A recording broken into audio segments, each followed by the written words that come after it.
Robertson Albrecht will be kicking it off for Case. Spartans, of course, in the navy, going from left to right. And Carnegie Mellon in the white, going from right to left. Willie Richter will be back deep to receive the kick from Albrecht. He'll field it at the 10. This is Richter going cross field, looking for space on the outside. Slips through a couple of tackles, gets out to the 30, and he's run close to the out-of-bounds area at roughly the 34. So a decent return going east to west for Willie Richter, and he'll be the focal point of this offense. He is one of the top receivers on this team. Him and Carl Coombe will get the bulk of the touches, with Alex Klein, the senior quarterback out of Dublin, Ohio, and Dublin Jerome High School. Klein so far this year, passing at about a 60% clip, 12 touchdowns to 10 interceptions. This is second year as the regular starter. You'll see a lot of this with Carnegie Mellon motioning late. They'll fake the give, pass it off near side, not a whole lot doing. Patrick Crossy there on the tackle, whippy kid from the Pittsburgh area. You know, definitely going to have some motions running here. I'm sure he knows other guys on the team, and looks like he's ready to play tonight. Chris Hughes on the first catch. The senior Klein connects with the freshman Hughes out of Springboro, Ohio. Carnegie Mellon doesn't quite run the same pace of offense that the Spartans do, but what they do a lot, and you've seen this, Andrew, is they will motion quite a bit and try to throw the defense off in their coverage. There's the motion from Carl Coombe. The fake give, pressure picked up. Klein going deep, looking for Hughes, too tall for him. Colin Schuster, one of two in coverage for Case, and the ball was just a little bit too far. Patrick Crossy there as well in coverage. Carnegie looking to take a shot there, looking to set the tone early and, you know, perhaps take the top off the defense a little bit and open things up, hopefully. 3rd and 7 from the 35. Just under a minute into the first quarter. It's 3rd down, 7 yards to go. Let's see if they try to go after the freshman Colin Schuster throughout the course of this game tonight. He's been terrific this year as a cover corner. Klein under duress gets slammed by Cameron Brown, and the pass too tall and out of bounds over Carl Coombe. Look for that to be a theme tonight. Coach Warren Miller, aggressive style, definitely going to get after the quarterback. Seems to have worked on that play. We'll see if that, you know, pervades throughout the night. 4th down, Cameron Brown, Skylar Waiters providing pressure, and Brown will watch throughout the course of today. 2-time Division III Football Team of the Week and a 3-time PAC and UAA Defensive Player of the Week this year. It'll be Chris Tywanek to punt it away for Carnegie Mellon. Justin Fan will let that one roll. And the Spartans will have it roughly where Carnegie Mellon started with it, at about the 34-yard line for their first drive, under the direction of freshman quarterback Drew Saxton, and a couple of guys to watch in this offense for records. Drew Saxton, 1 touchdown pass away from tying one of the all-time great records in this program, Dan Whalen's single-season passing touchdown record. Drew has 33, Dan had 34 in the 2009 season. And Justin Fan needs just 3 receiving yards to reach 2,000 on his Spartans career. Empty backfield for Saxton. His first look from the shotgun. He has time. Tossing over the middle, Colt Morgan with lots of room. Down the left sideline and pushed down at the 15. Carnegie Mellon thinks they had the football on a fumble, but Morgan was down, and Case with a big gainer on the first play. You could see as they were lining up there, slight confusion by the defense. Saxton was able to pick them apart right from the beginning. You see the ball come loose when Morgan falls to the turf. Colt Morgan, last year's 7 catches, he's now got 71. And that's going to bring him close, if not over, the 1,000-yard mark. Saxton with a motion man. Handoff right side. This is Hall. Evades a tackle, slips through past the 10. Finally brought down by Quinn Gaughan, the junior. Zach Hall looking for an expanded role today with Sam Jenkins out with injury. So, again, look for Zach Hall, Kyle Turkowski, the other guys to pick up the slack here. Probably be a 3-back rotation between Hall, Donald Day III, and Kyle Turkowski. A shoulder injury has Jenkins out this week. Spartans driving on 2nd and 6. This is Turkowski in his right hip. Saxton, fade, right corner, looking Morgan's way, but too far, out of bounds.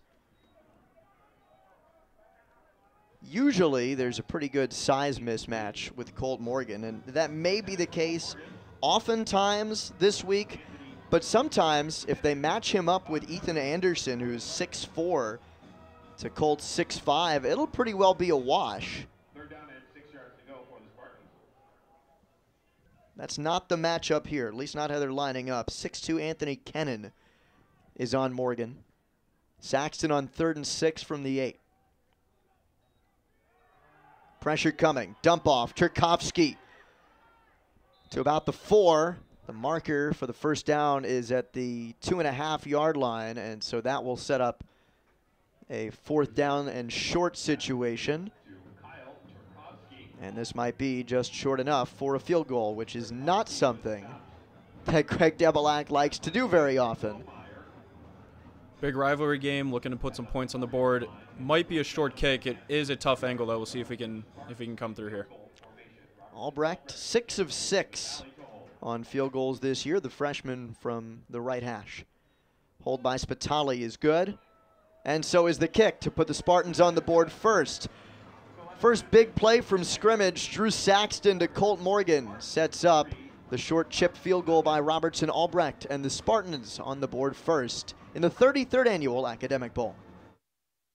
Have you heard the news? The Intercontinental Cleveland has earned its 10th consecutive 4 Diamond Award from AAA in recognition of its high-quality accommodations and exceptional service standards. Planning an important event like a corporate meeting, annual conference, fundraising gala, holiday party, or highly personalized wedding? Choose excellence in the Intercontinental Cleveland. Our planning professionals will take time to consider every detail and lead you through an experience which is proudly world-class. Call us today at 216-707-4100 for more details or to request a tour of our spectacular accommodations.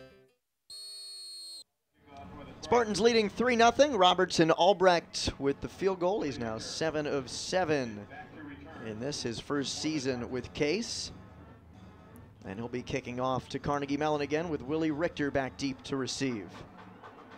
Richter from the 14. Had a good return last time. Turns it up the field and gets free. Is the ball loose? There's a scrum at about the 36, 37-yard line. And Richter got tripped up. He is slippery. You'll see it all night, folks. It'll be somewhat of a surprise if the first guy can get him down. He's a tough guy to bring down. You were on the special teams unit last year. What made him so tough? He's shifty. Change of pace in a short area. He's, it's tough to even get a hand on him sometimes, but he runs hard. He knows what he's doing out there for sure. So Case with the 3-0 lead. Last drive for Carnegie Mellon ended rather abruptly. So Alex Klein, the senior, trying to orchestrate a little more of an efficient offense. Haas on the give. Trying to spin away, and a gang tackle started by Patrick Crossy. We're seeing Chris Haas early on get the majority of the carries. Roy Hubbard, their senior, is the usual #1 running back. He missed the second half last week in their game against Westminster. Took a shot, said Coach Rich Lackner, but he said it's more of a bruise. He should be okay today. Still, first couple of series, we have seen Chris Haas in the backfield, and no #6, Roy Hubbard. Carl Coombe at the bottom of your screen. He's the main target for Klein, and he'll go in motion. 2nd down and 9. And too short, looking for Coombe on a little comeback route. They're targeting Colin Schuster's area again, but the pass wasn't there from Klein. That is interesting that they're going after Schuster, at least the first couple of times through the air. The freshman has been terrific this year. Young man out of Manuka, Illinois, leads the team with 3 interceptions. 2 weeks ago, he had a couple, including one for a 51-yard touchdown return. 3rd and 9.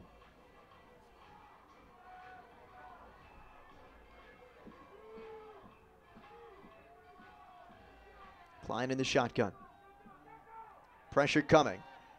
A diving near grab slips out of the hands of the intended target, J.D. Dehuff, who also serves as the backup quarterback. Coach Miller bringing the corner blitz, one of the patented Spartan defensive moves over there. Almost got to the quarterback, still affected the throw, able to force the 3-and-out. So that'll set up another 3-and-out, and Justin Fan, one of the 13 seniors on this team to return.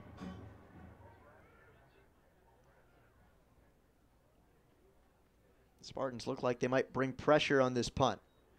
Taiwanik gets away a spiraler, and it is Fan at the 31-yard line. Well, it looks early on like the Spartans, as you mentioned, are really bringing a lot of pressure to Alex Klein. You mentioned in your experience working with defensive coordinator Warren Miller that he does play a fairly aggressive style. What was it like for you to learn that and to watch as your teammates kind of adjusted to the coverage, especially in the course of those aggressive blitzes? So defense is a mentality. It doesn't necessarily matter what the scheme is, as long as you go, full out 100% and play an aggressive style, it is generally going to work. Here's Saxton. Pressure coming, steps up, gets free, looks to run, and he's got space. Saxton to the sideline and a first down. How about the quick feed of the freshman? Drew Saxton perhaps making folks forget a little bit about the loss of Rob Kuda, invoking his predecessor's wheels there a little bit. I'm sure Carnegie Mellon folks will remember some of the runs from last year. Now, before Rob gets mad at us, they didn't design runs for Drew Saxton so much this year, so Rob, you still got that. Saxton's got 4 wide, picks up the first down. He's working from the 47. The last few quarterbacks this program has had have been among the best in this program's history between Kuda, Saxton, and Dan Whalen. That one's going to go for a loss. I want to get back to that defensive point and flip it over to the offensive side because we haven't seen Carnegie Mellon bring so much pressure. As an offensive unit, how have you seen offenses get flustered by the blitz? When Case, last year especially when you were on that defensive unit, brought that corner blitz, how did you see offenses react? Well, it obviously shortens the window. It forces you to think very quickly, and especially having a young quarterback like Case does, it can sometimes cause problems. But again, it's just forcing you to make decisions quicker and hopefully force some mistakes. Saxton back there with Turkowski in the backfield. Firing far side. Joey Spitali thought he caught it, and the call is incomplete, 3rd and 13. Some of the best hands on the team. Spitali was apparently not able to bring the pass in. I wonder if the call was that he was out of bounds when he had control. It did look like he might have had his hands underneath that football. 3rd and long here. Look perhaps for a tunnel screen. Coach Devilak likes to pull those out in these 3rd and long distances. Who do you think that would go to? Generally, it's going to come from the outside receiver. It'd be Colt Morgan in this situation. That's Morgan at the bottom of your screen. Part of the 3 on the right side of Saxton. He'll go deep down the middle. Luke DeFrancesco, a first down and more, out to the 30. Luke DeFrancesco, it seems like he's been on the team for, almost 5 or 6 years now. The old man showing some moves, showing he's still got it, getting the first down. Well, you were a graduate student on the team last year, and between you, Zach Lyon, and Zach Medved, what were your nicknames? We were the Grandpas. Andrew Luftglass here alongside Andrew Rossman, former Case defensive back, as we bring you the Carnegie Mellon University Tartans visiting the Case Western Reserve University Spartans. Case in the lead 3-0 after a Robertson Albrecht field goal, and Drew Saxton driving again. Off tackle right, Zach Hall, lots of room, and near the first down. Looked like he was pushed out at the 21. It's a different offensive line this year than last year. And one of the things I think I've noticed throughout the course of the season is they've been so agile and so mobile, and it's allowed Case to get the ball outside of the tackles, outside of the numbers more, running the ball. You remember working with Jacob Burke, and he was more of a between-the-tackles runner. How do you see the offensive line working differently this year? Yeah, you know, like you mentioned, Burke he's no longer here. They have some smaller tailbacks, but, you know, it's just a little different style. And the one thing with Case is their linemen are always going to be athletic, always going to be able to run, as we see here. Screen, Hall, first down out near the 15. The linemen really have built a good culture in the locker room. It's kind of once one leaves, you plug another one in, and, you know, not a whole lot changes, which is really a testament to them, the leadership, and, you know, Coach Slesh also being with them. Last year was really the indoctrination of Chase Strayer into the starting role at offensive line. How have you seen him grow from his time kind of being tutored by Gage Blair to today? Yeah, so Gage did a great job of getting the younger guys ready, and, you know, Chase, a local kid out of Menor, has really stepped up and really helped this offense keep rolling. Donald Day III will get this give, and he is stacked up about a 2-yard gain. One thing you'll notice about this Carnegie defense is they are big. They're tall, they're long. It's sometimes hard to get in front of them, and they're, you know, similar to Case, they're going to attack once they get to the ball. I'm interested in something that Coach Debelak mentioned a few days ago. This Carnegie Mellon defense will usually go in a 3-down lineman set. Every once in a while, they'll go to 4-down linemen, and sometimes rarely even 5. In what circumstances, having scouted them, do you see them do that? Yeah, so if we're going to get into second and short, third and short, they might go with the bare front with 5 down linemen, but traditionally, like you said, 3 or 4 linemen is going to be their go-to. Saxton looking fans way, incomplete. A little bit too far for him with Sean Knight in coverage. The other thing I'll add in is, with this being a rivalry game, whether coaches admit it or not, they do think about these games over the summer. They'll come across a wrinkle, they'll see something in film, and they'll kind of put it on the back burner for a couple months here. And now it's time to, you know, dig deep into the bag of tricks. We'll see at some point. I would say there's either going to be a fake punt, a reverse, something along those lines. So we'll see when that gets pulled out. And this is going to be a hard Carnegie Mellon team to fool in that regard. One of the things Coach Debelak talked about is they are very disciplined and very well coached, especially by longtime defensive coordinator Terry Bodner. Here's Saxton.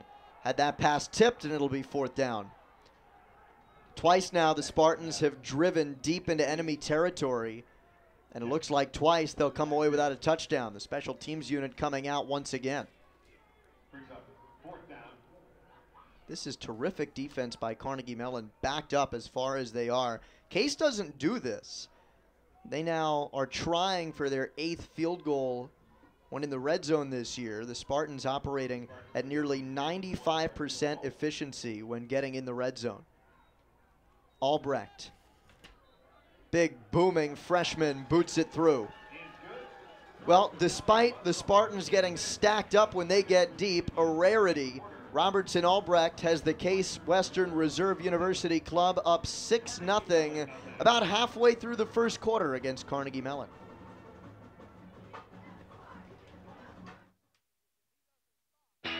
Inspired by the 60s, Dave's Cosmic Subs is spreading love around the world one sub at a time. Voted the best in Cleveland, Dave's Cosmic Subs uses only the freshest ingredients, all wrapped in the history of rock and roll. Dave's Cosmic Subs are perfect for any occasion, especially your next Spartan athletics gathering. Visit Dave's Cosmic Subs Coventry or call 216-320-0330 for delivery. There's only one legendary sub, and that's Dave's.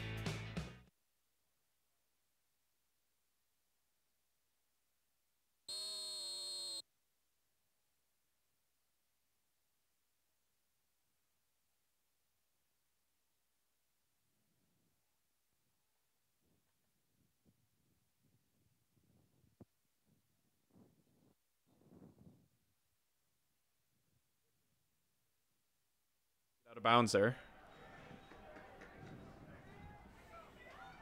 So Richter gets it out to about the 34-yard line.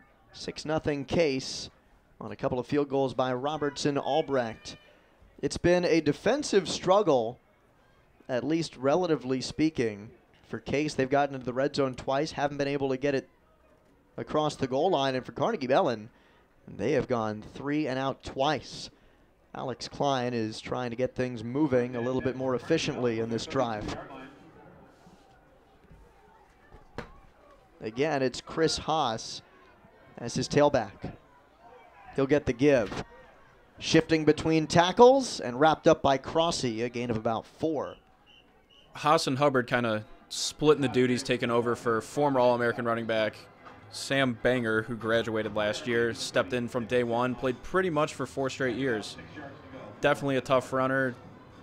Doesn't look like the offense has changed a whole lot, kind of going, like I mentioned earlier, the plug-and-play strategy and keep things rolling here. That's a big loss, losing Sam Banger to graduation. Anytime you lose a guy who's a 4-year starter, what made him so dynamic to play against? He did everything. He would catch the ball. He would block. There's Coombe over the middle. He's got a first down out to the 45 before being tripped up. Definitely in scouting last year, they had Sam Banger, and then they also had John Prather, a senior wide receiver, another All-American type. And those two, they really made the offense go. So they've lost a lot. They've had some young guys step up. Coombe is still there. He's kind of been the one constant, as well as Klein at the quarterback position. Well, they've had their graduation, and they've also had some injury losses this year that have slowed them down. Willie Richter, a high ankle sprain about 4 or 5 weeks ago. I mentioned Hubbard getting banged up last week, and Alec Oshita has been out for really since the middle of October. There's Haas on the run, near the first down marker. That's probably the 3rd or 4th time so far in this quarter they've gone with kind of the cutback counter move. We'll see if that kind of continues as a trend throughout the game.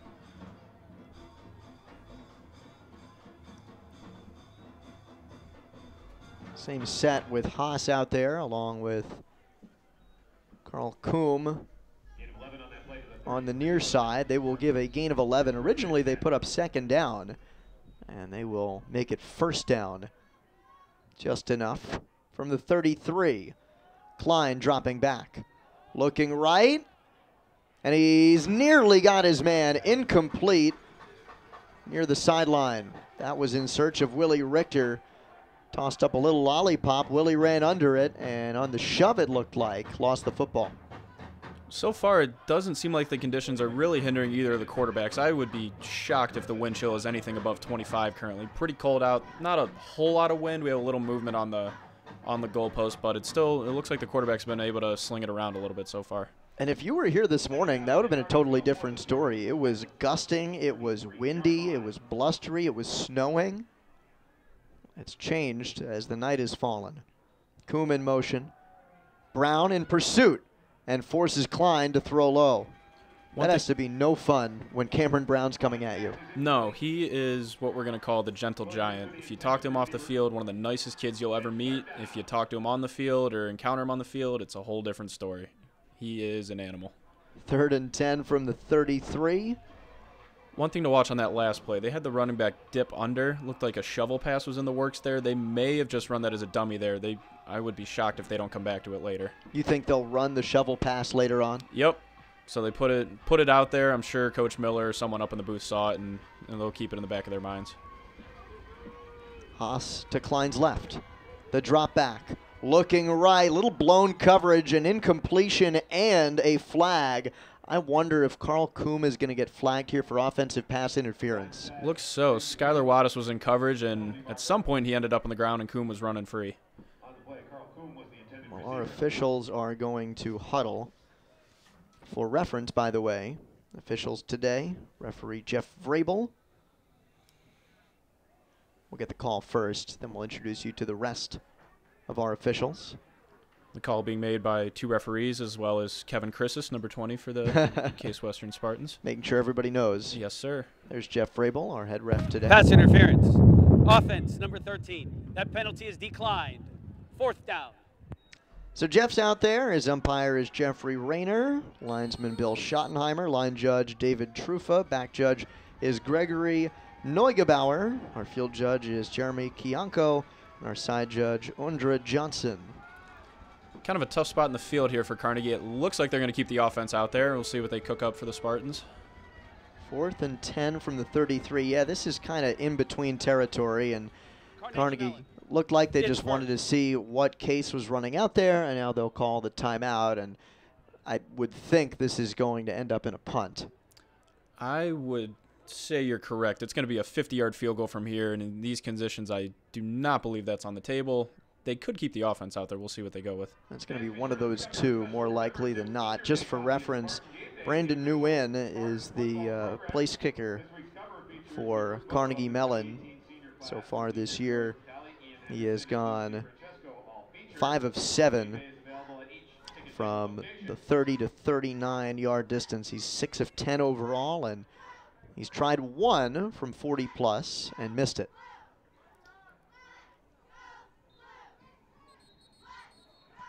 Reminder, Spartans fans, make sure you stop by the Jolly Scholar for 10% off after the game, and Get Jolly, proud sponsor of Spartans football.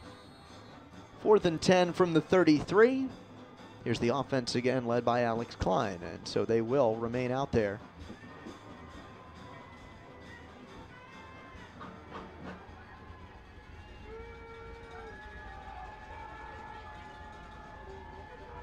Klein in the shotgun. Pressure coming. Brown wraps him up. Huge loss on the play. Cameron Brown able to get there.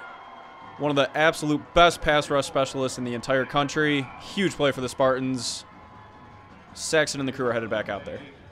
15 sacks for Cameron Brown this year, a Case single-season record, and now 24 in his career.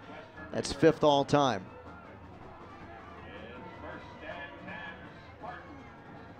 He didn't have one last week against Waynesburg. It was only a matter of time.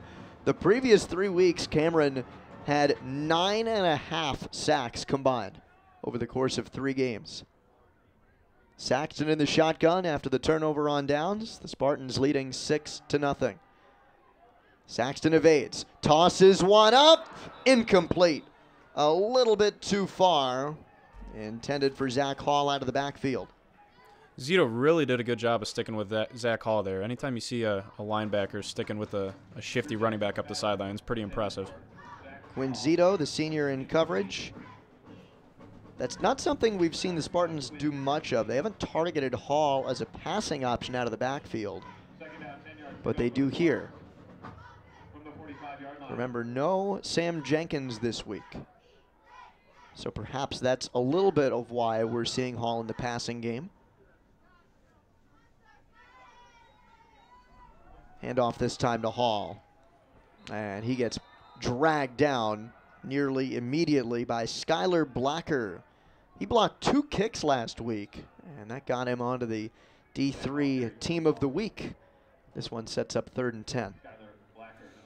Spartans kind of going with a look from Carnegie Mellon there. They brought Adam Zipko in motion, the tight end across the formation, and had him kind of block off the backside.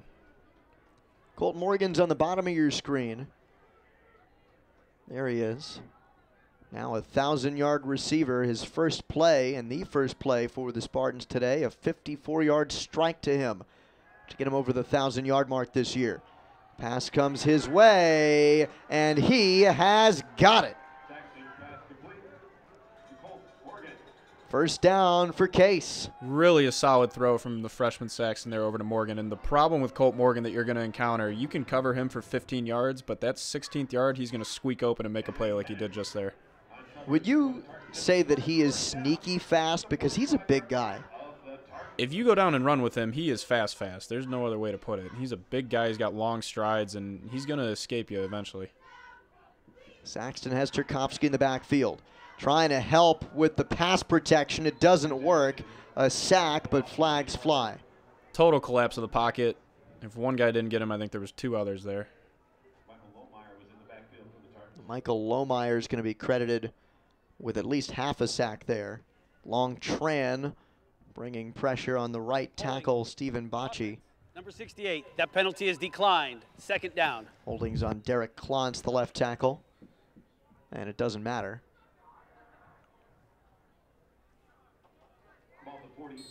These are 2 very good offensive lines. Neither of them give up many sacks. Matter of fact, on the flip side for Carnegie Mellon, they've given up the fewest sacks in the PAC this year.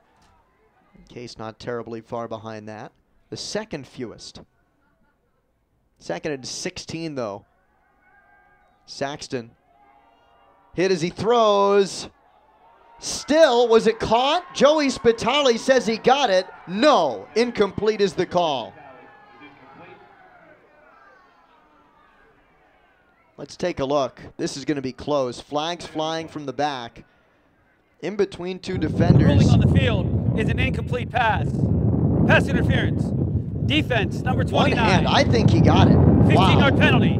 Automatic first down. He's not going to get that because D3 football, we don't have replay, and I think it would have been probably inconclusive if we did have replay, but that was some grab by Joey Spitali. I've seen the play twice now, and I still don't know if he grabbed it. He seemed pretty convinced. I'm gonna side with Spitali here on that one. Well, he still got the penalty and 15 yards for the Spartans. Andrew Luftglass with you alongside Andrew Rossman, bringing you inside the booth for the 33rd Annual Academic Bowl between Case and Carnegie Mellon.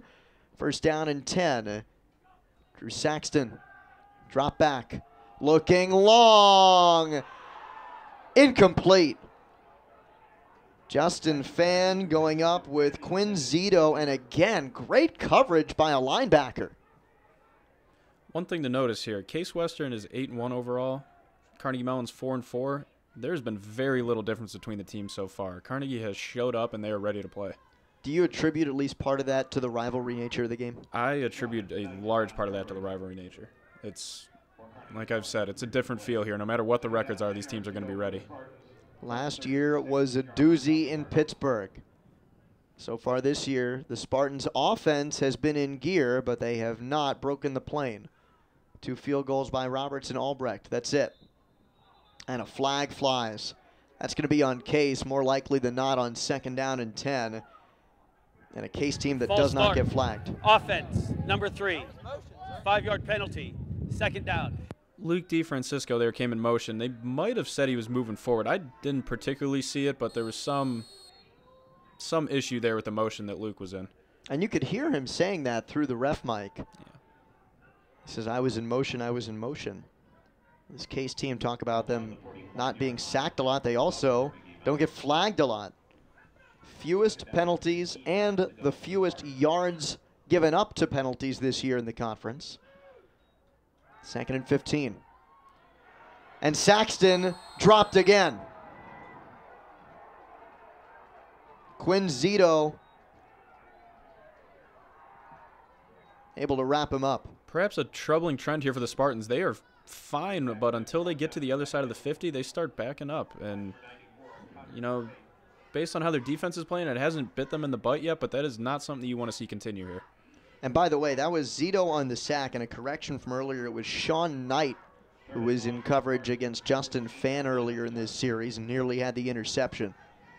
3rd and 22. 2 sacks and a penalty on this drive for Case.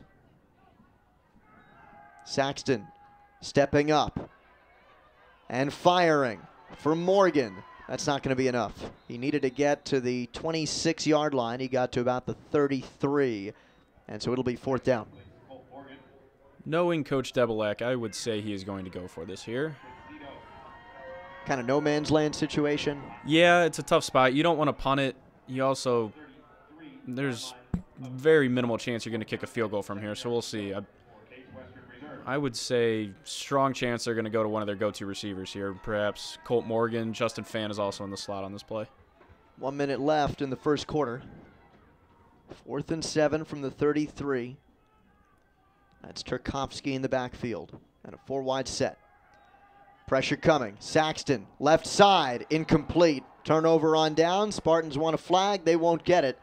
The target was Joey Spitali. Looked like there's a little tug at the top of the route as Spitali came back, but as you'll find with a lot of rivalry games, these referees are going to let the boys play out there, and that seems to be happening so far. It would be hard not to. I mean, you get into it, not only a rivalry game like this, but a game that especially means so much to Case for the conference championship implications and for the playoff implications. The refs know that. It's bound to get a little testy, a little chippy, and you've got to find the line. Yeah, the refs are going to let you, talk a little bit, go back and forth.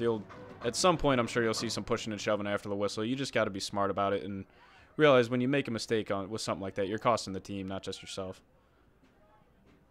So here's Klein.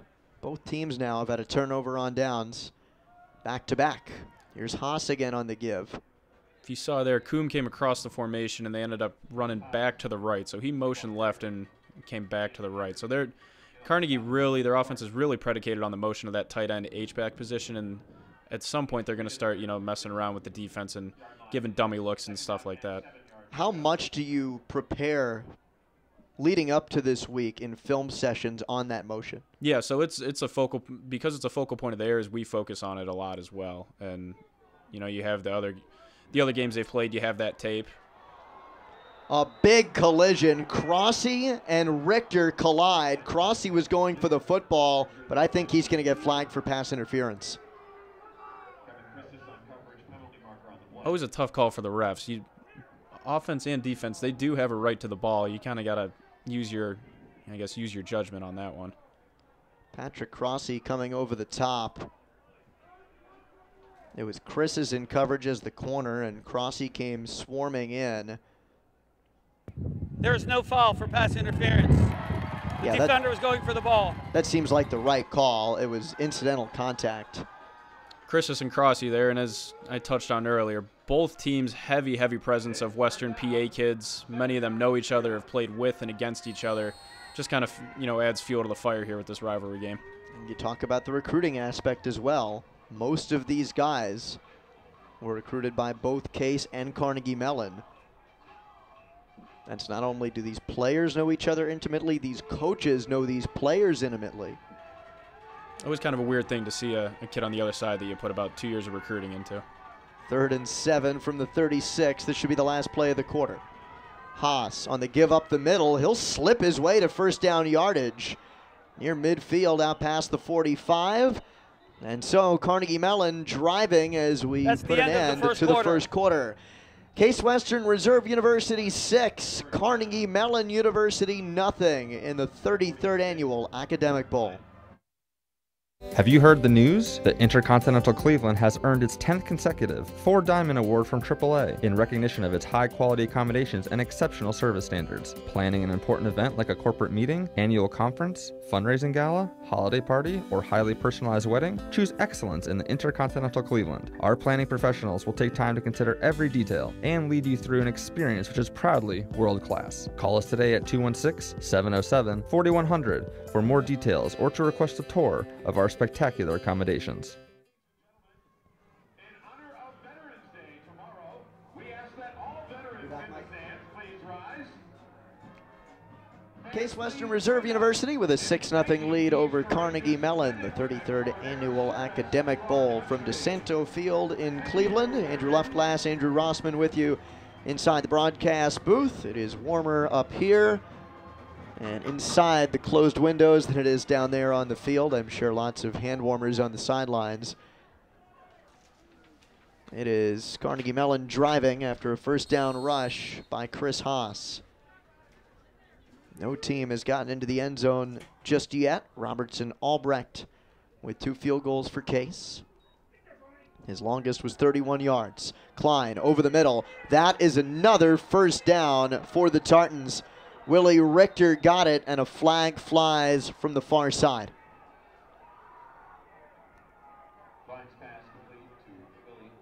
Richter had tons of room as he sprinted across the middle of the field. Don't want to speculate too much here. It looks like there could be a potential hit to the head, a targeting type penalty coming in late. We'll see. See if we get a better look at it this time around. Really a huge talking point in football at all levels is, this head and concussion stuff, so we'll see. Yeah, that's certainly possible. Didn't get a good look at who that second man in was. Looks like we have 2 flags on the field. There's another one down at the 50 here, too. Cameron Brown is right over the shoulder of head referee Jeff Frabel. Independent of the penalty, it looks like Klein almost doubled his passing yards on 1 attempt there. In the first quarter, Case held him to 2 of 10 passing, only 23 yards. That bodes well for the defense. He had a great year last year, setting a single-season program completion and passing yards record.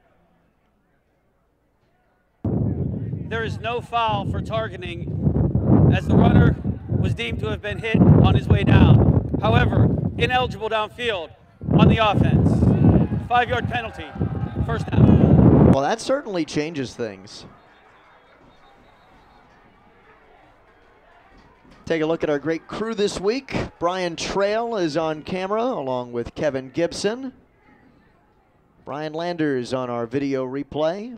And our terrific director is Mike Becker. That was Mike last. Andrew Luftglass in the booth along with Andrew Rossman. Carnegie getting hit there with the illegal man downfield. The ineligible player downfield was number 78. I truly believe if the refs really wanted to call it, they could call that 70% of the pass plays, especially with a team like Carnegie that has the RPO, the run-pass option plays, as prevalent as they do. That was Bram Miller who got flagged for that. You know, that's funny because Coach Dowlack was talking about that a couple of days ago, about how in college football it's kind of unfair how far down the field the offensive linemen are allowed to go. It makes it a completely tilted field against the defense. Here's Haas up the middle. On 1st and 15, he gets about 7.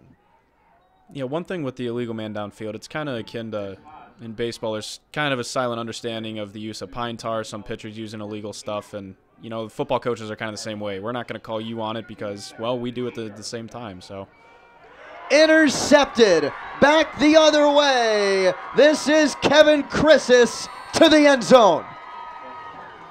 Huge play. We're going to attribute that to Kevin, Coach Miller, everybody's film study. They knew that was coming. You could tell, and they jumped all over it. The first touchdown of this game is on defense. Kevin Chrisis jumps the route, and he's in for 6. Sideline warning.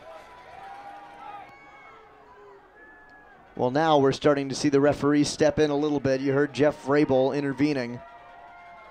Spartans take a 12-0 lead on that touchdown by Kevin Chrisis. His second interception of the year, his first for a touchdown. The kid's a playmaker. He did it all last year. He's continued it this year. So here's Robertson Albrecht. That one's good. Kevin Chrisis, a pick 6, intercepting Alex Klein. And that's your first touchdown in the 33rd annual Academic Bowl. Inspired by the 60s, Dave's Cosmic Subs is spreading love around the world one sub at a time. Voted the best in Cleveland, Dave's Cosmic Subs uses only the freshest ingredients, all wrapped in the history of rock and roll. Dave's Cosmic Subs are perfect for any occasion, especially your next Spartan athletics gathering. Visit Dave's Cosmic Subs Coventry or call 216-320-0330 for delivery. There's only one legendary sub, and that's Dave's.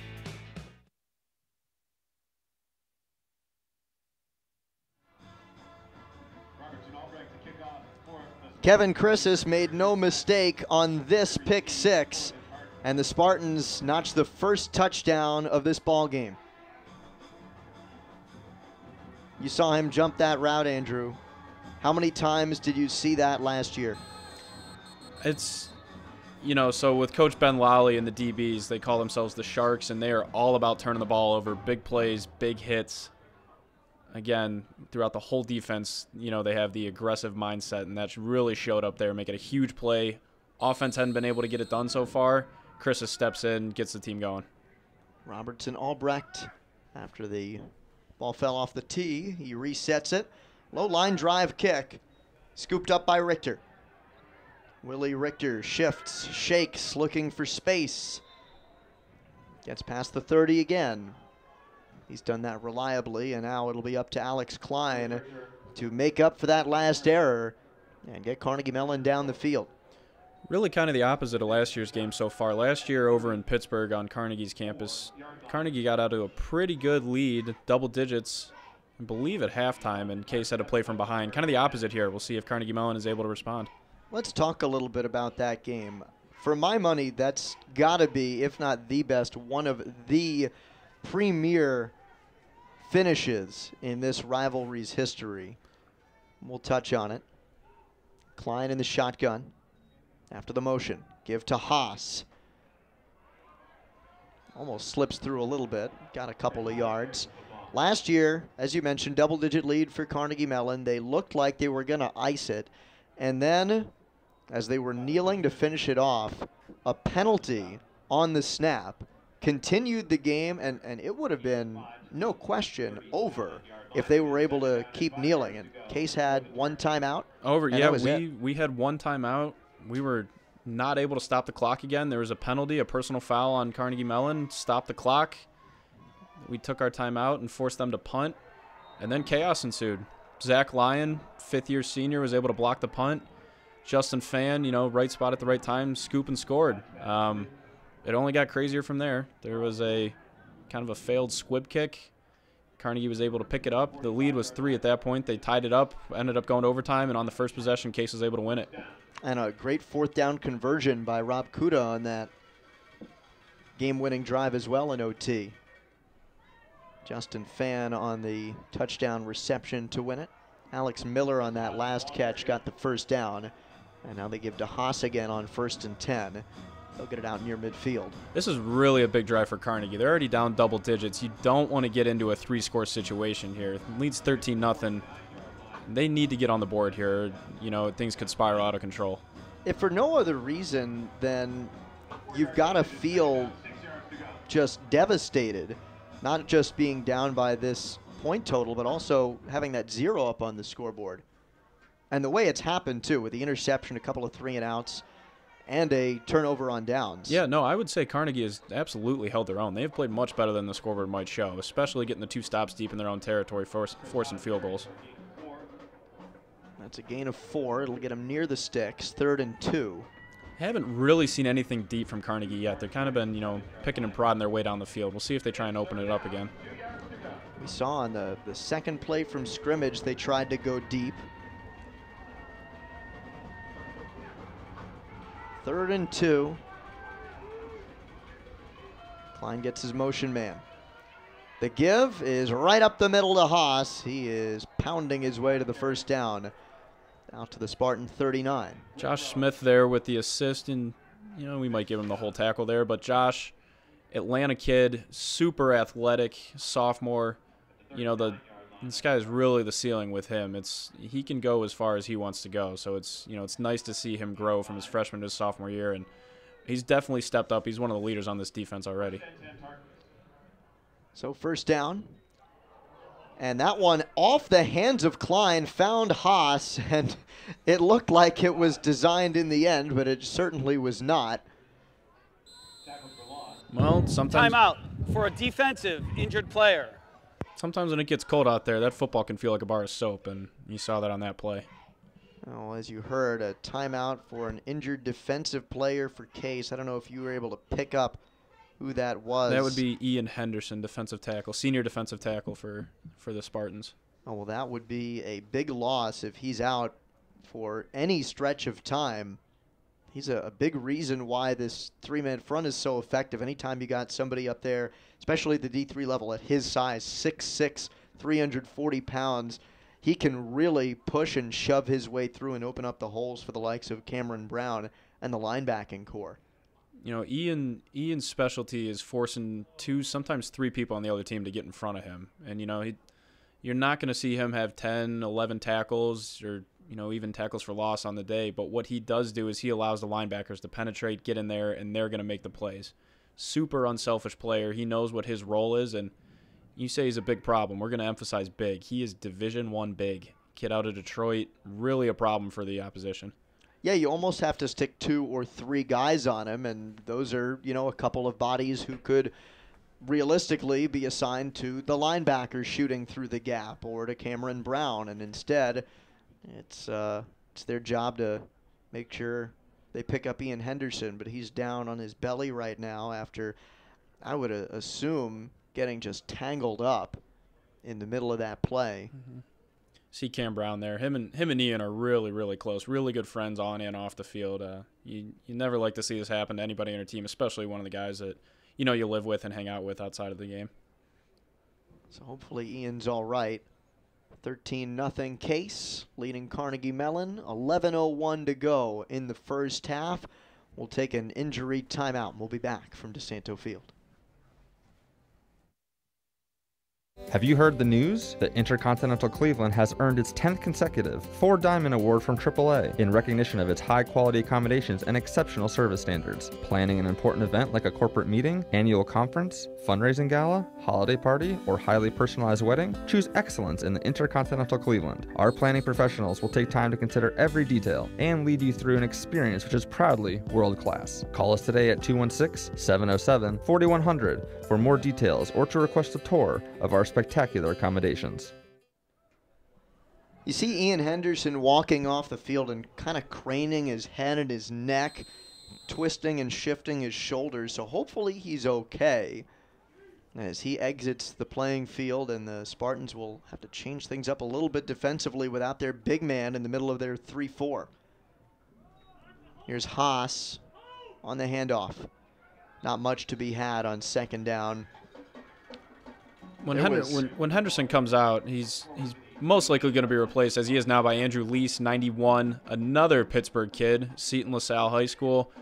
Kind of a different type of player from Ian Henderson. A little quicker, is going to shoot the gap, and same level of disruption, just kind of maybe a little different style. You heard, by the way, at least we heard, the roar from the crowd when Ian got up. He just seems like such an immensely liked guy in that locker room. Absolutely. Across the board, offense, defense, linemen, DBs, everybody loves Ian. 3rd and 9 from the 38. Klein in the shotgun. Thundering crowd below us as Klein drops into the shotgun. Fires it too far. Incomplete, and 4th down. In search of Willie Richter. Really impressed by Schuster so far. Kid's a freshman. Big time game out here. Big implications, as we've talked about, and the kid's playing. He's done it all year. He's stepped up, team leader in interceptions, and the sky, like we said before, sky's the limit with a guy like that. As we mentioned, no chance for an automatic qualifying bid for the Spartans, but the at-large bid to the NCAA tournament very much on the line. They win today. They share their 2nd straight PAC title with Washington and Jefferson, and they claim the UAA title. That punt from Tywanek will go into the end zone for a touchback. Spartans leading 13-0 over Carnegie Mellon. And no offensive touchdowns for Case yet. Their lone touchdown on a pick 6 by Kevin Chris's. But they have had some fruitful offensive drives. What is it going to take for them against this Carnegie defense that's been so tough to finally push one across the goal line? Sometimes patience is key. Coach Debelak and the rest of the offensive staff, they're still, people talk about players settling in, so the coach has got to settle in too. Carnegie's thrown some wrenches at him, and, they'll get it worked out. Football is absolutely a game of adjustments, and I would expect to see the game open up a little bit here. Oh, here's Saxton. Rolling right, passing deep, incomplete. Seems like they've been just missing a couple passes here. Looking for Luke DeFrancesco there.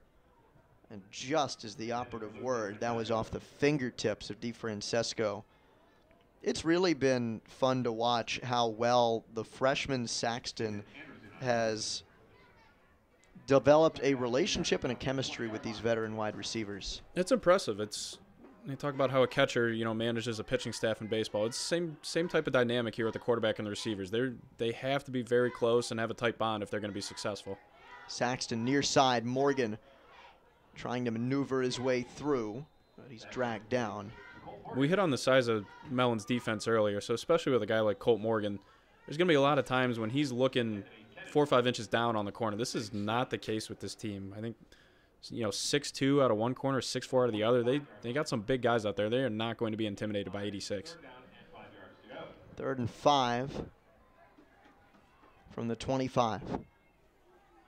Morgan at the bottom of your screen, and Turkovsky in the backfield. He had his first career touchdown last week on a little wheel pass. Saxton with time, looking Morgan's way, off his fingertips, incomplete.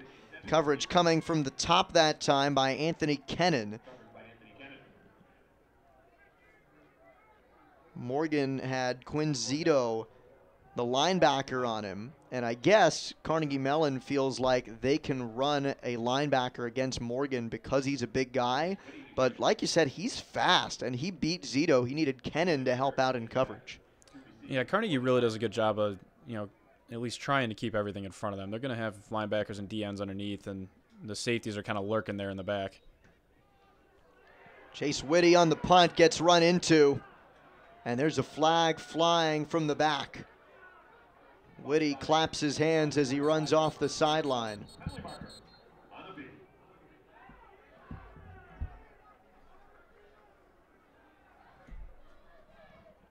Running into the kicker. Receiving team, number 86, 5-yard penalty. Replay. 4th down. Going with the running into the kicker variety there. There are 2 different versions. If you rough the kicker and really get your money's worth, that'll cost you 15 yards. Only 5 yards there, so we're going to go ahead with a re-kick. Or are we? Offense is back on the field. Gambling Greg. We'll see what he's got.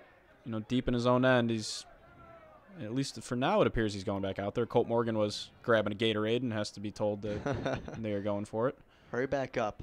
Snap up that helmet and get on the left side of Drew Saxton.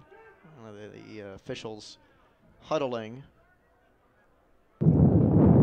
As it was 4th and 5, the result of the penalty is a 1st down. Oh, there you go. I was wondering the same thing because 4th and 5 was on the scoreboard and they said replay 4th down. I was wondering if it maybe was 4th and 5 and a few inches. Well, it's always good to have someone checking your back out there, even for the referees. So 1st down, and that running into the kicker penalty costs Carnegie Mellon. And we talked about how penalties last year were problematic for both of these teams in this game. And both teams were able to capitalize. What can Drew Saxton do with a fresh set of downs? Looks like the wind's starting to pick up a little bit. Right now, the offense is headed into the wind. We'll see if Saxon's able to power through that. He's going to take off and gets tripped up.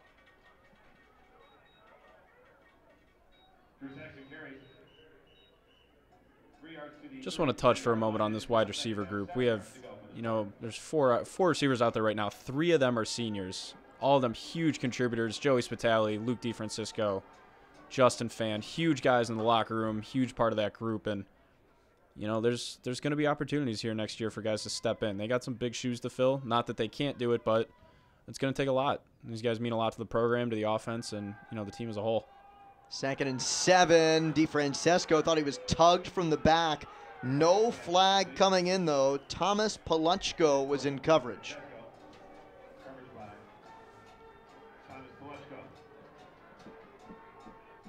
There you saw what DeFrancisco was hoping to get called, but Paluchko gets away with one. You know, I'm not sure I've ever seen a receiver not complete the pass and not think there's a penalty. Seems to be a trend. Well, especially in this day and age in the game where there are a lot more penalties on the defense just for the purpose, A, of safety, and B, for increasing the amount of offense in the game. Saxton stepping up. Firing near side, and that was hauled in by Colt Morgan. What a play. What a play. They always tell you, catch with your hands. It's going to be a lot easier, work out for you, a lot better in long haul, and Colt's one of the best at it. You rarely see the ball get into his body. He's going to catch it out front. And that's why he's so good. That's one of the things that makes him so good. A former basketball player, Coach Debelak said it took him a little bit of time to get acclimated to applying his skills to be an elite football player. But we have seen him translate those skills this year. Over 70 receptions, over 1,000 yards. One of the great seasons in Case receiving history. 1st and 10. Donald Day III on the handoff. And he gets wrapped up. Yeah, the one thing about Colt, and you got to keep in mind, the kid's a sophomore. So maybe the best part about this season is you're looking at 2 more years of him. And I know for the Case fans, that's something that's very exciting. And for the opponents like Carnegie Mellon, that's might be something that keeps you up at night. You got to deal with this guy for another 2 seasons.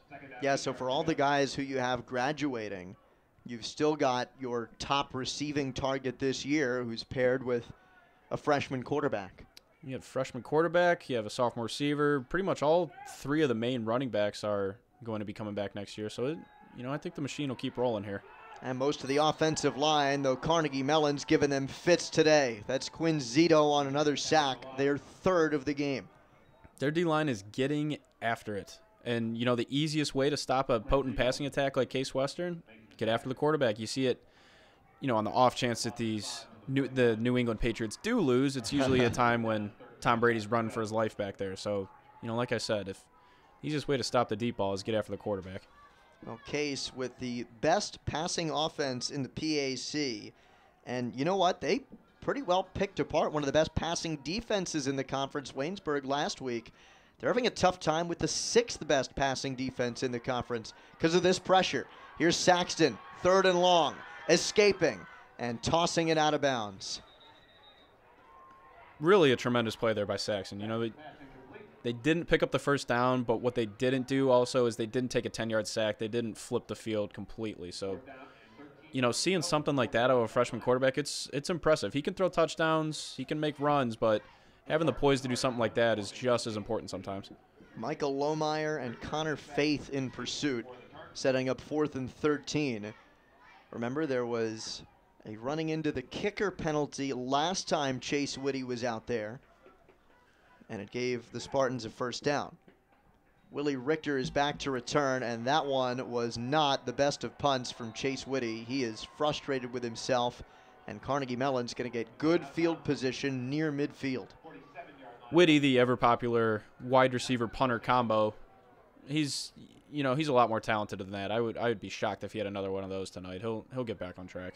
Case has had a very interesting track record of using their skill players, their skill position players, as punters. Jacob Burke was the punter the last few years. He was also the lead running back and one of the features in this offense. Yeah, Coach Debelak kind of goes with the idea that he's going to put the best player out there. You know, so if we at some point find ourselves with a left guard that can kick the ball 60 yards, you're going to see it. Oh, that would be fun to watch. Yep. 1st and 10 from the 45 for Klein.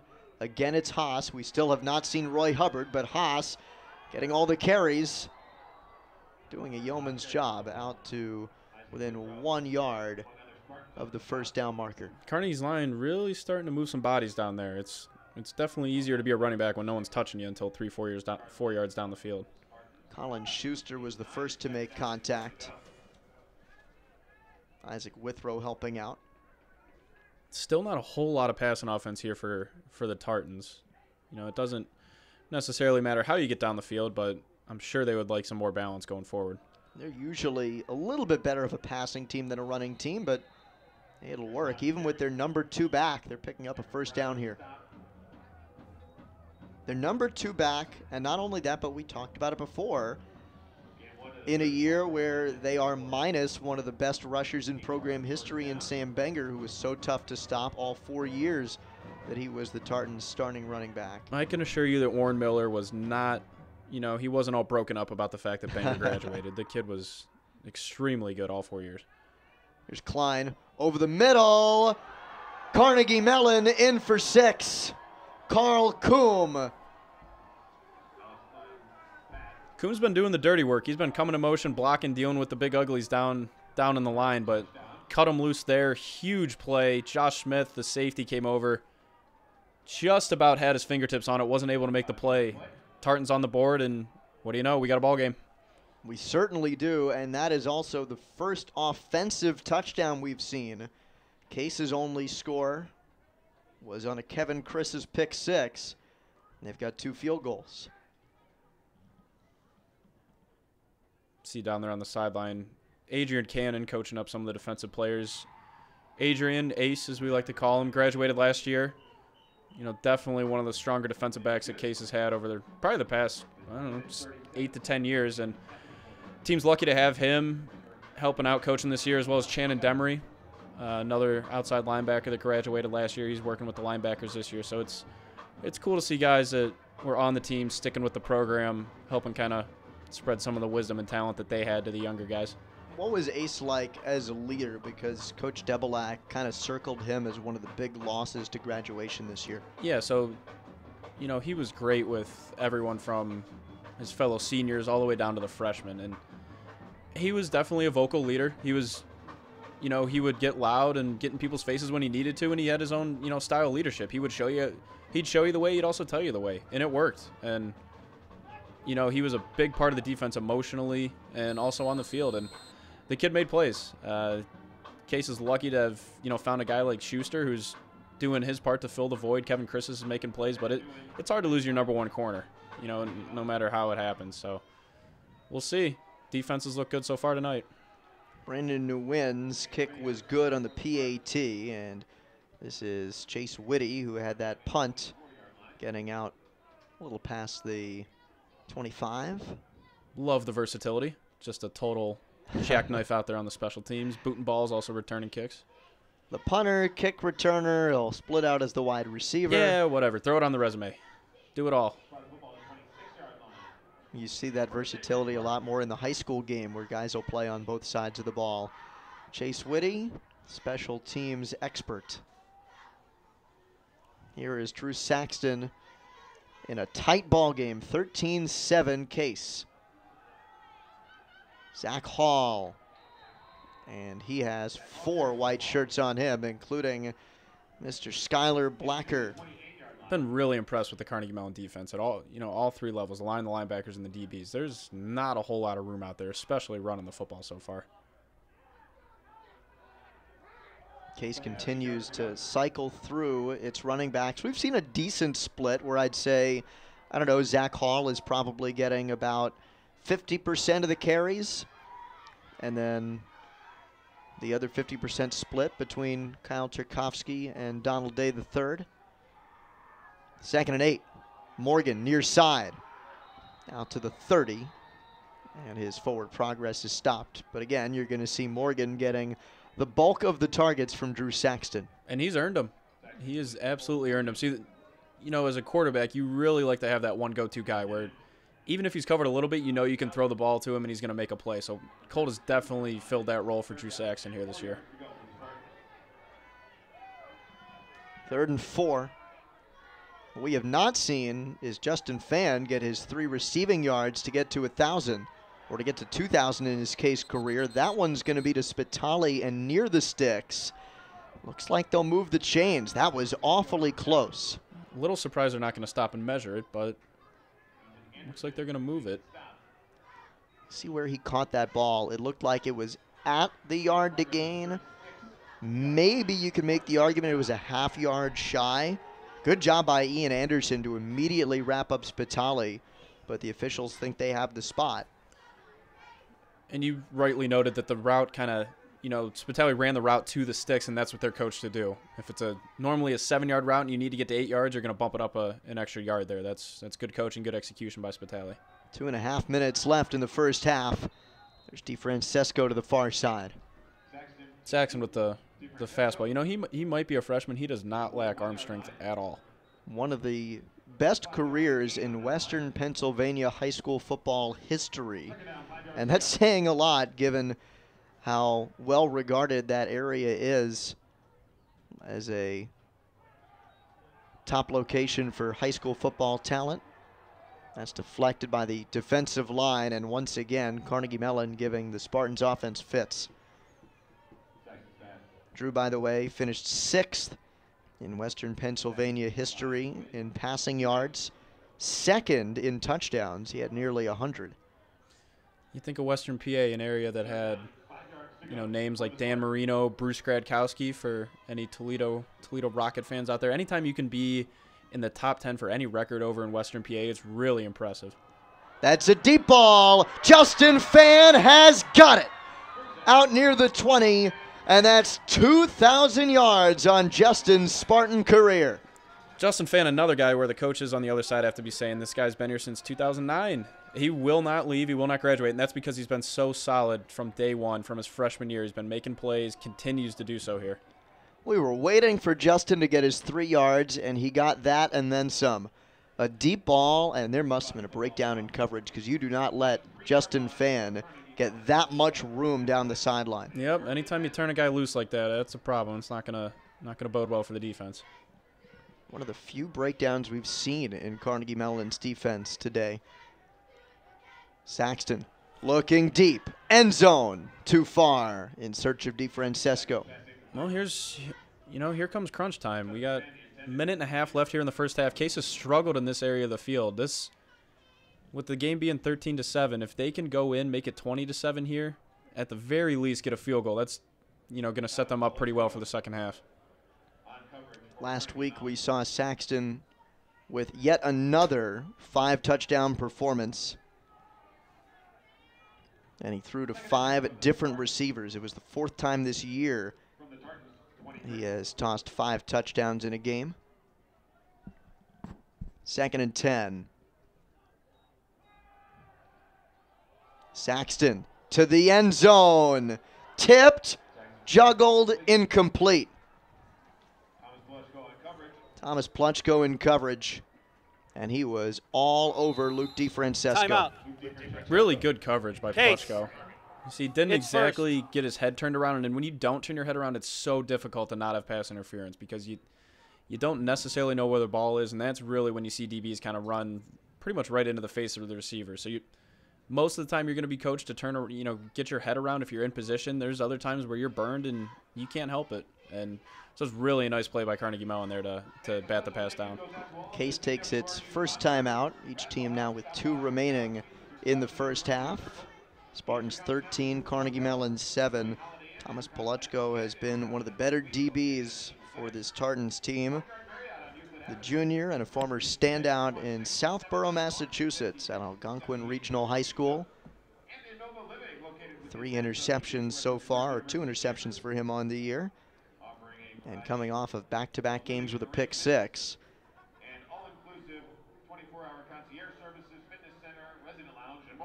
So Case trying to right itself. As you mentioned, Andrew, they have had their struggles deep in opposing territory, which is not at all indicative of how they've played this year. Nearly 95% success rate scoring in the red zone. They're at the 23 on 3rd and 10 coming out of the timeout. Heavy pressure coming. Saxton firing off his back foot. That is going to be caught, but it's not going to be enough for the first down. Out to the 14-yard line. Heck of a catch by Morgan, and we're going to call that the good on Sundays. It looked like he got 2 feet in. But like you said, not enough for the first down. Still important as far as field position goes here. 4th down, I would imagine Coach Debelak here is going to push the issue and go for it. And they still have the offense on the field. Colt Morgan has had a lot of those comeback sideline routes today, and Drew Saxton has put the ball where only he can get it. Kyle Turkowski, you see in the backfield. 4 wide set for the Spartans. Morgan at the bottom of your screen. On 4th down, Saxton going end zone. Incomplete. Looking for Justin Fan, and it was tipped away by Sean Knight. Really a good route concept there, kind of a bunch route. Looked like Saxton wanted to roll out a little bit more than he was allowed to. Pressure in his face immediately, and again, the Carnegie Mellon player unable to get his head around. Didn't matter. Really strong play there. And again, Carnegie Mellon, look at them. Bend but don't break. Knight, as you said, didn't get the head turned around, but he was just glued to Fan. And as the ball approached, Fan, I don't think saw that it was coming. He didn't look like he got turned around either. The 5'8" Fan trying to peer over the 6'1" freshman Knight, and it just so happened that the ball hit off of the DB's helmet. I'd be shocked here if Carnegie Mellon, is really aggressive. I imagine they're going to kind of pound the ball onto the ground here and get into halftime. It was like a low snap. Haas eventually gets it, and he'll get the first down. Does that change your thinking at all? I don't know. Probably not, even with 2 timeouts. Yeah, well, you see sometimes they're going to, be satisfied with just running the clock out, and then they'll break a run kind of like that, and that'll kind of change the philosophy. We'll see here. This is probably going to be the play that'll give you some insight into how they're going to attack here. Under a minute left. A defensive struggle today, and that was almost another interception. Josh Smith showing up. You can tell he's been in the film room. He's got those instincts. He knows what's coming. Almost jumped the route, and let me tell you, if he got his hands on that, that was going to be a touchdown. Remember, it was Kevin Chrisis who picked off Klein and ran it in for 6 earlier for the only Spartan touchdown of the game. 2nd and 10. We'll see what Coach Debelak does here on this after this play. The Case still has 2 timeouts left. If they're able to stop them, given some of the field position, they might go ahead and call that timeout. Haas bottled up. 3rd down. Timeout. Carnegie Mellon. They're second. Interesting. Yeah, So well, Carnegie Mellon. Yeah, sometimes it's a fight to who can call the timeout first.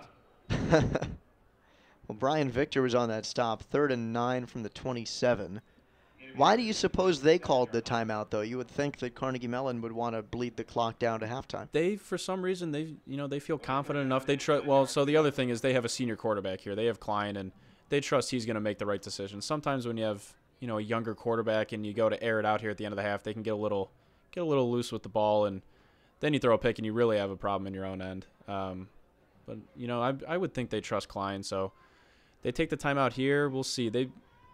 They might take a shot. If they do not get it, I would say on fourth down that Case is going to come after the punt. I would think they'll get some pressure, just because if the punt does get away, they're not going to have a ton of time to go the whole field. So you might as well go after the punt and see if you can block it and make something happen. And worst comes to worst, it's bad field position even if it is enough yards on the penalty to start a first down. If I'm Carnegie, I'm very satisfied with only being down 6 with the way this game has gone. So if that's where they end up going in the locker room, I would take it if I were them. 3rd and 9. Richter in motion. Klein will pass. Sideline, Coombe, first down. Big hit there. Looked like it was fine. Kind of had some friendly fire over on the sideline. Let's take another look.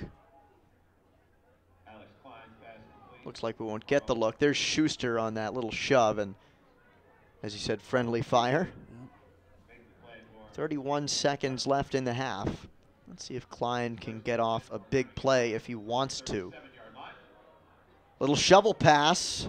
Haas squirming through. He's got the first near midfield. Does Carnegie Mellon call another timeout here? First down, clock will stop while the chain gang gets moving. Chain gang appears to know they should move, and here we go.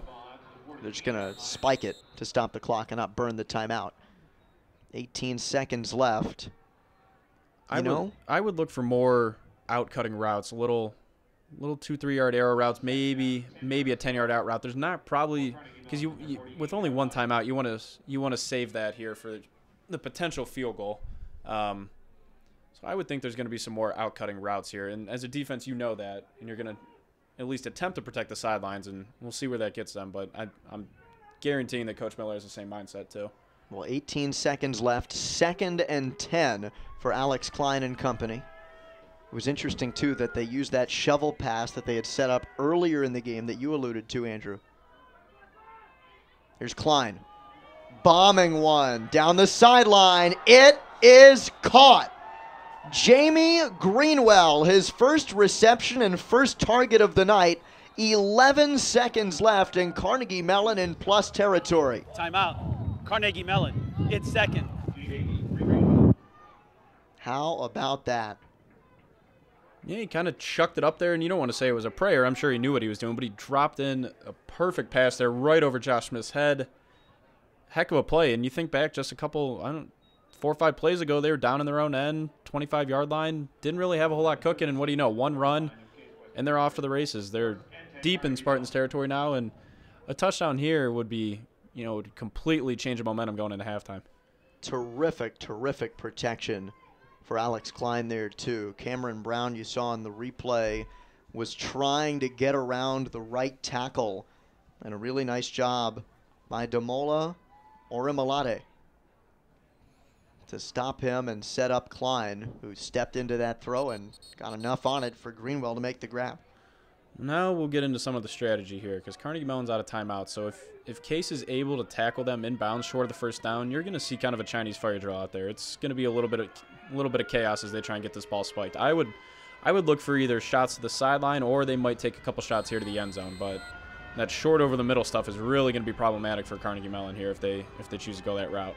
1st and 10 from the 13. Case up 13-7. A fade to the end zone. Incomplete. Schuster in coverage. They were looking for Chris Hughes. 7 seconds left. It's right on the edge where if you run another play, it's kind of a little risky here. We'll see what Carnegie Mellon decides to go with. If I'm being honest, they're 4-4. They don't have a whole lot to lose here. This is their Super Bowl. Postseason's out of the question. They do have another game next week with Geneva that was rescheduled from earlier, but I would think that Carnegie's going to gamble here a little bit, and they're going to go for it. Go for the jugular in the rivalry game. On the road, trying to play spoiler. 2nd and 10 from the 13. False start. Looks to be the call. Carl Coombe moved first. Carnegie Mellon wanted an offsides False call. start. It was Offense, pretty number clear 13. that was Coombe. 5-yard penalty. Second down. By the way, should note Ian Henderson has returned, so that is very good news for the Spartans defense. This makes it very interesting though. From the 18, now if you run a play, it takes just another second longer to get into the end zone. And this could be the last play of the half. 7 seconds left. Klein dropping back, going end zone. Too far for Hughes. It hits the pylon, and there's 1 second left on the clock. There are flags in the backfield, though. So the thing with Cameron Brown, there's going to be a lot of plays that he actually gets to the quarterback and takes him to the ground. There's also going to be a lot of plays like that where you have to hold him. Holding. Offense, number 55. 10-yard penalty from the previous spot. Second down. Left tackle realized pretty early on there if he didn't hold on to Cameron Brown that his quarterback was in trouble. So, I mean, you can debate if that's a smart play or not, but, you know, at the end of the day, it is holding, and you're going to march back and make this a little more difficult field goal here. So this is going to be a pretty long field goal for Brandon Nguyen. His long this year, 37 yards. He had that last game. Yep, 45-yarder. Not a whole lot of wind. If there is any, it'll be at his back. He is 0 for 1 in the 40-plus yard range. High snap, good hold, end over end. It's good. Wow. The freshman, Brandon Nguyen. Gave a little golf swing there as a celebration. Love to see a kicker that's, you know, into his craft. 3-point game here headed into halftime.